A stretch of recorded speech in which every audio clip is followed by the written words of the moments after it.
And I like that you've now chosen an orange, right, for that profile picture. That's pretty cool. It's pretty cool. And I'm very curious about this. Lex UC asks, it seems that much of this corruption is out in the open. And do you think they care that we know? Yeah, I mean, I think that the point is that we should know, because that's, you know, I wrote a piece a few weeks ago talking about it. But do you think the elites,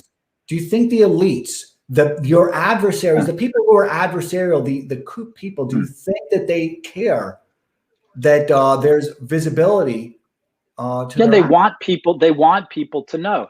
Look, at a certain point, when we were looking at the different people who went out wearing masks, you have Gavin Newsom, you have Nancy Pelosi, you had the mayor of Philadelphia, you have Chris Cuomo, all these different people who are going out with masks, right? It's not like, oh no, I forgot to put on my mask. Now I'll be seen as a hypocrite if I'm not wearing it.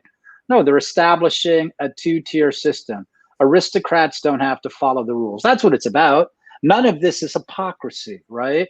When John Kerry talks about, John Kerry put it actually as close as you can come to being true, right? He said, you know, when he was talking about his private jet, when reporters were asking him about if there wasn't something hypocritical since he was out there as the, climate envoy, said, no.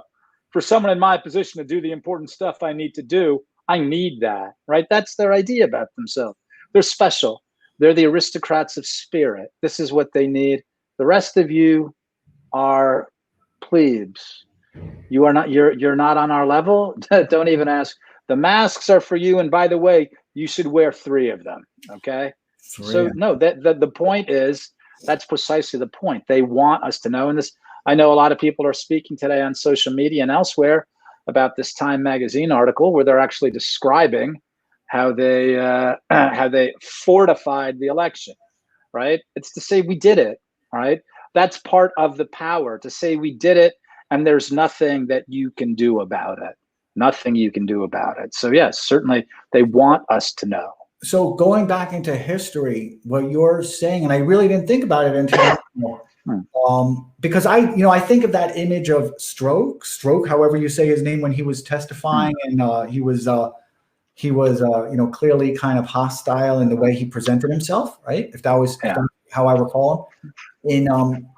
I think about wars. I think about wars a lot because it's so much a part of history, and I kind of love wars and I love innovation that happens with war. I'm an venture capital, right?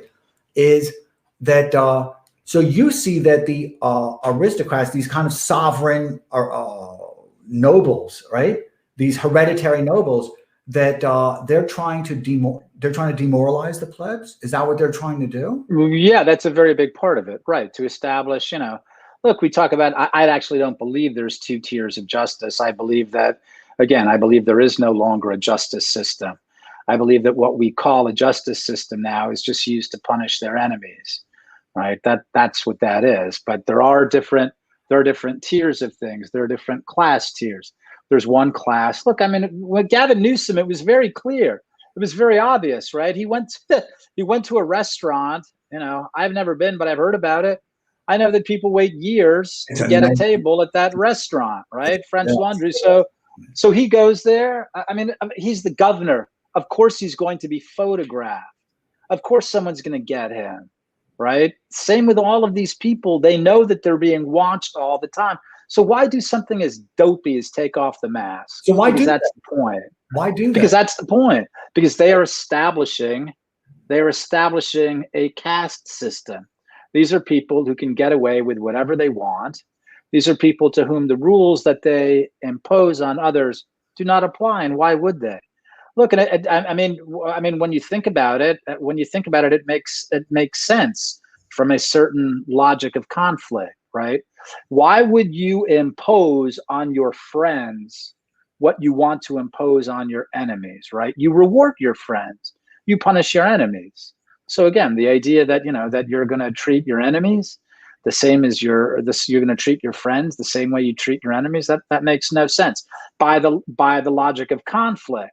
By the logic of a constitutional republic, it has no place. It's very dangerous, and that's where we are. That tells you where we are. We're in the midst of conflict. we're no longer living according to the logic of a constitutional republic.